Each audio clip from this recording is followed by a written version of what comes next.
চলতি মাসে অক্সফোর্ড বিশ্ববিদ্যালয়ের আমন্ত্রণে লন্ডন সফরে যাচ্ছেন মুখ্যমন্ত্রী মমতা বন্দ্যোপাধ্যায়।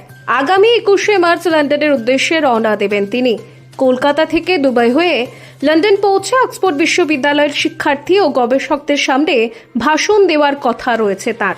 পাশাপাশি শিল্পপতিদের সঙ্গেও বৈঠক করার কথা রয়েছে তার। তবে শিল্পপতিদের সঙ্গে বৈঠকে কি বিষয়ে আলোচনা হবে তা এখনো স্পষ্ট করা হয়নি। উল্লেখ্য, 2020 সালেও অক্সফোর্ড ইউনিয়নের আমন্ত্রণে মমতা বন্দ্যোপাধ্যায়ের ভাষণ দেওয়ার কথা ছিল, কিন্তু শেষ মুহূর্তে সেই অনুষ্ঠান পিছিয়ে দেওয়া হয়েছিল। এই ঘটনায় ক্ষুব্ধ হয়েছিলেন মুখ্যমন্ত্রী মমতা বন্দ্যোপাধ্যায়। এবার আমন্ত্রণের কথা 2024 সালেই জানিয়েছিলেন মুখ্যমন্ত্রী মমতা বন্দ্যোপাধ্যায়। এবার সেই অক্সফোর্ড বিশ্ববিদ্যালয়ের আমন্ত্রণে সাড়া দিয়ে লন্ডন সফরে যাচ্ছেন মুখ্যমন্ত্রী। বিশ্বের অন্যতম প্রথিতযশা শিক্ষা প্রতিষ্ঠান অক্সফোর্ড বিশ্ববিদ্যালয়ে ভাষণ দেবেন বাংলার মুখ্যমন্ত্রী।